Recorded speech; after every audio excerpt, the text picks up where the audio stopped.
For centuries, Jews were a big part of society in Arab countries throughout North Africa, Iraq, and Iran. But when Israel was founded in 1948, millions left for the Promised Land with the clothes on their backs. Now, an Egypt-born historian is taking her cause all the way to the United Nations Human Rights Council in Geneva. Take a listen to what she had to say. The truth is that the Jews have been indigenous to the region for more than 2,500 years. Under Islamic rule, we often lived as dhimmis, and in mid-20th century, persecution and expulsion uprooted nearly all of us. Today, we released a groundbreaking report documenting this disturbing history and $263 billion in losses. The justice we seek is for the United Nations and the international community to acknowledge this historic injustice. We also seek reconciliation. Peace cannot be built on half-truth. In the spirit of Camp David Accords and Abrahamic Accords, let us pave the way for reconciliation and enduring peace through truth and justice for all. Thank you. Joining us now via Zoom from Israel, having just come back from Geneva, is Lavana Zamir. Thank you so much for being here, and what a big accomplishment to see you in Geneva, strong and confident. Thank you for all the work that you're doing. Thank you, Emily. I want to start by telling us about your very interesting story. I mean, you were so young. You're not more than like 30 years old, but you were born in Cairo. Your family deported to Israel, and I know that it really shaped your entire life, this experience over 35 years. Tell us what happened. Well, what happened is my story begins in May 14, 1948, the day David Ben-Gurion declared establishment of the State of Israel. At midnight, 10 Egyptian officers broke into our house, searching everywhere. They opened closets, drawers, they cut mattresses. They found nothing and they left. They did the same to my uncle, Habib Vidal, the brother of my father, Victor Vidal. They did the same. They searched. They found nothing, but they took him to prison.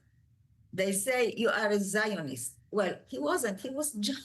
He just wasn't Zionist. We had, adolescents, a group of adolescents in a Zionist movement like Maccabi, Sport, all this, but not the generation of my father. They gave a lot of money to Palestine, to Eretz Israel, but they never thought about leaving Egypt. It was too much good, But after 1.5 years in prison, the authorities came to my uncle telling him, if you want to be released from prison, you have to leave Egypt immediately from prison to the ship in Alexandria, wherever you want to go, with no return. Roha bedun raga. Rehla bedun raga in all the languages. Aller sans retour. Well, if it's not expulsion, what it is? And they came to my father telling him, if you want to see your brother, well, go this day, this hour to the ship in Alexandria and itfaddal ya khawaja Vidal. You are invited to be with him. Well, we didn't have more to understand that we had to leave. And we left just one bag to each one of us and 20 pounds. That's it. Now you've, dedicated your life to really righting some of these wrongs. I mean, we know living here in Israel just how many, Moroccan Jews, Libyans, Tunisia, the whole gamut. I mean, there were about 1 million before the foundation of the State of Israel. Now there's less than 20,000. Explain why this isn't just that people left who want to go to Israel. It really was in many ways, what you call an ethnic cleansing in many ways. Well, I just was, as you said, at the General Assembly of the United Nations in Geneva to represent this almost million of Jews. They were uprooted from their 11 countries, Islamic countries. What I wanted to present at the United Nations is the report, a groundbreaking report of JEJA, Justice for Jews from Arab Countries. It's a 5 years research about these million Jews from Arab countries, from the Middle East, from North Africa and Iran, bringing the 2,500 years of Jews as as living in these countries. And all of a sudden, after the Islamic era, during 1,000 years, we were what we call Ahl al-Dimma, the Dhimmi, humiliated, persecuted, paying high ransom to the authorities. So it was so difficult. But again, what happened is in the mid-century, all of a sudden, these million Jews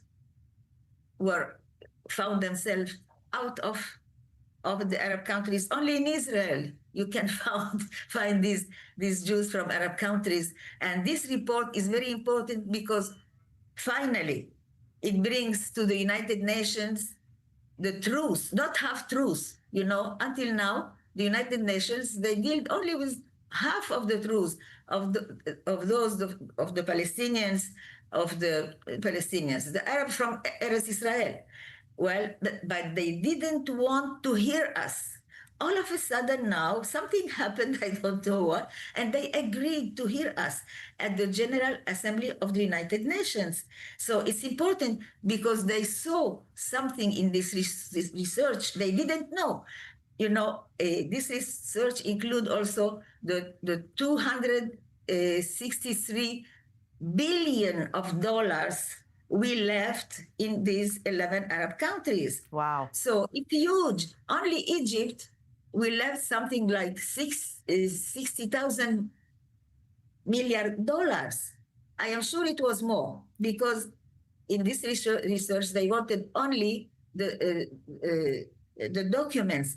If we didn't have documents, we couldn't put it in this research. Right. So this report of JJAC, Justice for Jews from Arab Countries, is very important. It's a groundbreaking research. And I am, after all these years I worked for this, I am really glad that we have been heard at the General Assembly of the United Nations. For sure, you are such an interesting woman and such a pioneer for blazing this trail of spending, so much of your career and life in, finding the documents to prove this. So you should be very proud of you, and kol hakavod. Thank you so much. Thank you.